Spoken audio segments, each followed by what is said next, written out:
এই চলো তো, এই ডাক্তারের কাছে আমরা চিকিৎসা করব না।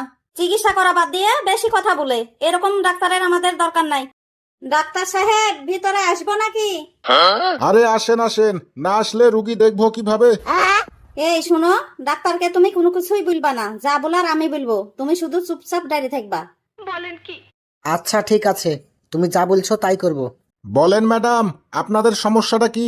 ডাক্তার সাহেব, আমার স্বামী তো খুবই কালো, আপনার কাছে এমন কোনো ওষুধ আছে যে লাল টুকটুকে ফর্সা হয়ে যাবে?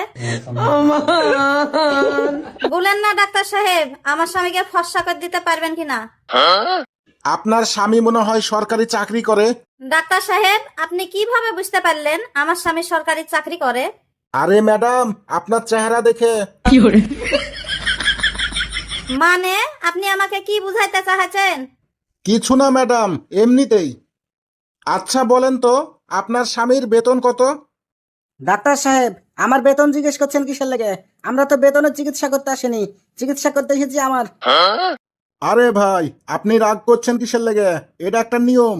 আপনার বেতনটা জানলে চিকিৎসা করতে একটু সুবিধা হবে। তোমাকে না বন্যু, তুমি কোনো কথা বলবা না, চুপচাপ থাকো। আবার কথা বলছো কিসে লেগে? যা বলার আমি বলছি। ডাক্তার সাহেব, আমার স্বামীর বেতন প্রায় 80,000 টাকা। বাহ বাহ বাহ, খুব ভালোই তো বেতন পাই। তা আপনার স্বামীর উপরি কত, মানে ধান্দা কত? ডাক্তার সাহেব, ওটা ধান্দা না, ওটা এক্সট্রা ইনকাম হয়। তা মনে করেন 1 লাখ টাকা হয়ে যায়। ম্যাডাম, বেতন ছাড়া যে 1 লাখ টাকা ইনকাম করে, এটা কিন্তু কালো টাকা। এই কালো টাকায় কি আপনার কোনো সমস্যা হয় না? কি বলছেন ডাক্তার সাহেব? ওটা আবার কালো টাকা?